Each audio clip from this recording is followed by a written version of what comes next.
time pouring into the friendship before you guys actually become partners, I think it becomes really hard. So I'm thinking about all the conversations I have with Candace about being vulnerable and things that are on my mind and things that are on her mind. Yeah. And the reason I'm able to navigate through that with so much grace and peace is because that's my friend.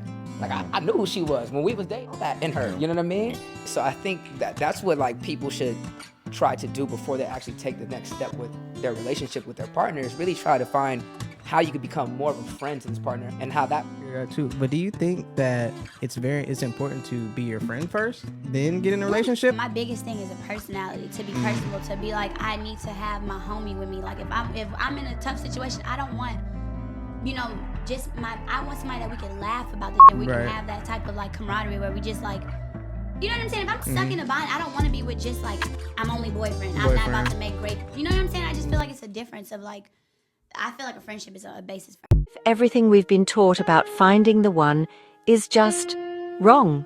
We're all raised on the same diet of cinematic romance. You look for the instant spark, no feeling. But what if that very advice is the reason so many relationships crash and burn, leaving us feeling cynical and totally exhausted? The real secret to a love that actually lasts isn't a spark at all, but a friendship that's almost 2 years long. I know, it sounds completely counterintuitive. We live in a world of instant everything, where you can swipe your way to a date in 5 minutes flat. We're trained to chase the lightning bolt, that intoxicating rush of a new romance. But the research, the science, and so many real-life stories are all pointing to a quieter, more profound, strongest, most satisfying partnerships are the ones that start with a slow, steady burn. They're built not on a whim, but on a foundation of genuine friendship. Be real for a second. Modern dating can feel less like romance and more like a battlefield. It's an endless cycle of performing and feeling judged. From the first DM to the first drink, we're constantly auditioning. We put forward our best self, our dating representative, hoping it's shiny enough to hold someone's attention. It's emotionally draining. This obsession with the spark creates this insane pressure to feel an immediate, overwhelming connection. And when that doesn't happen, or when that initial fire inevitably dies down, we feel disillusioned. We start thinking something's wrong with them, or worse, something's wrong with us.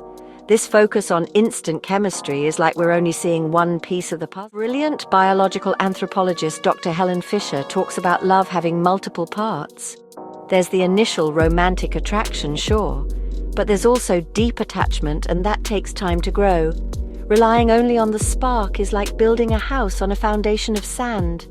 It might look amazing for a minute, but it has zero chance of surviving the storms that life will definitely throw at. The painful irony here is that our desperate search for an instant magical connection is often the very thing that stops us from finding a real lasting. The spark isn't the answer, what is? The alternative is a concept some experts call slow love. It's the idea that real commitment is born from caution, not recklessness. It's about taking the time to actually someone before you decide to link your life with theirs. One fascinating study that puts a potential timeline to this idea. A 2021 study published in the journals Social, Psychological and Personality Science found something pretty remarkable. At almost 1,900 people across 7 different studies, researchers saw a consistent pattern. A whopping 2/3, about 66%, of couples said their romantic relationship started out as a friendship. But here's the part that really makes you think. For the university students in that study, the average friendship lasted for about 22 months before it ever turned romantic.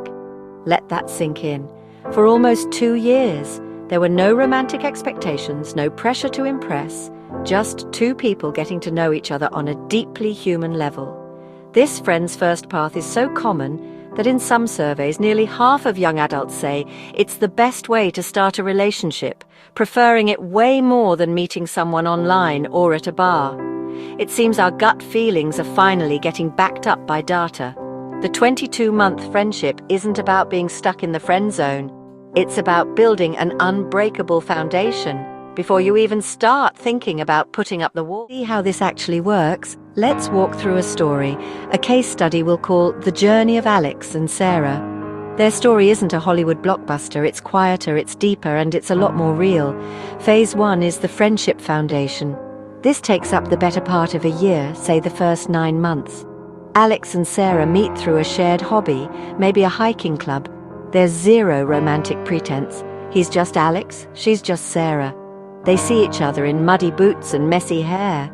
They hear all about each other's bad days at work, their family drama, and their most embarrassing story. Building a bond based on inside jokes and mutual respect. This part is so important because it kills the need to perform.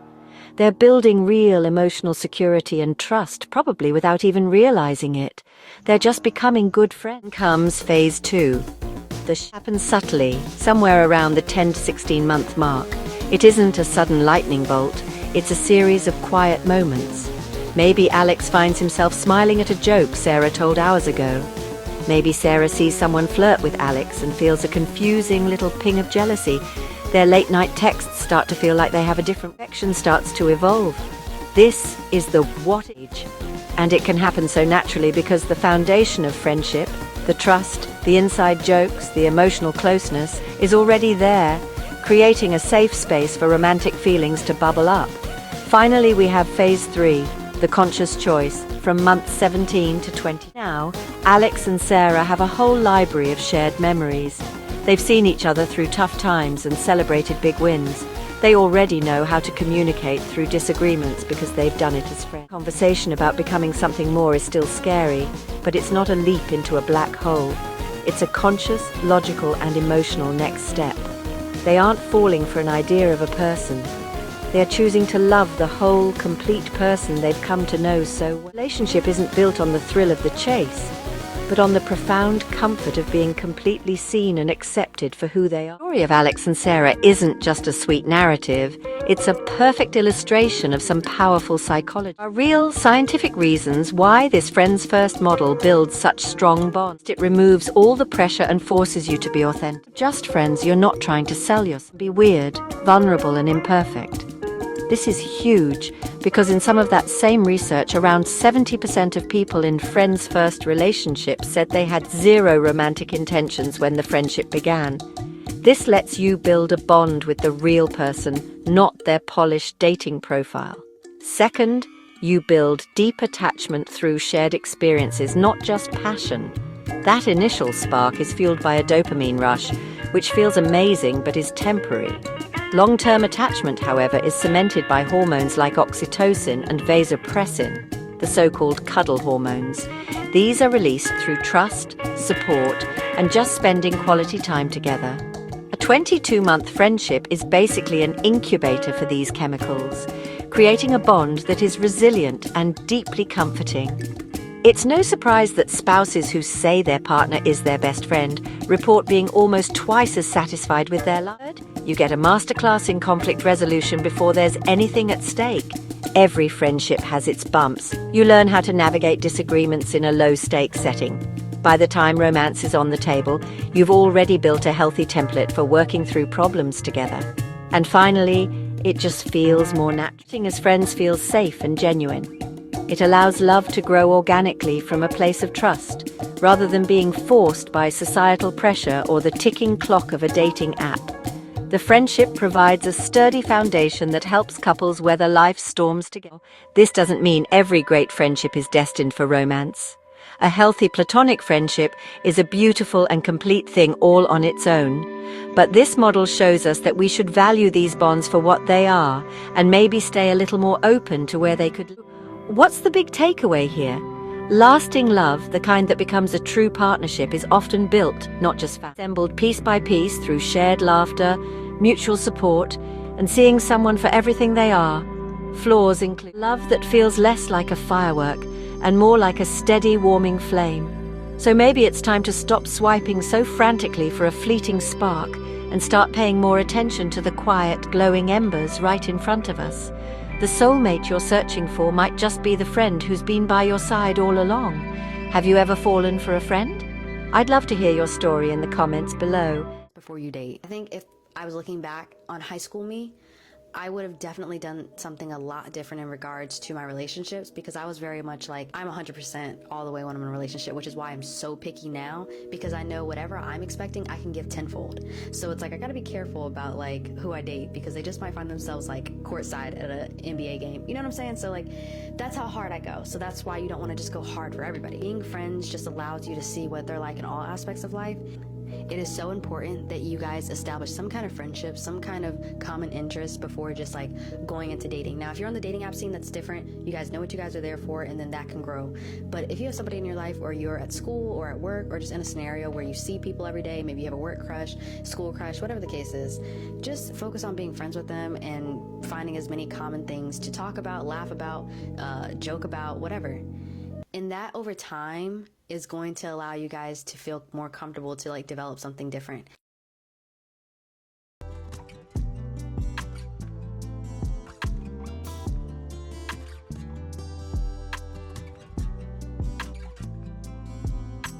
Benefits of being friends first, even when you're attracted to someone. As friends, the pressure is off. We often rush romantic relationships, hoping they'll meet all our criteria immediately.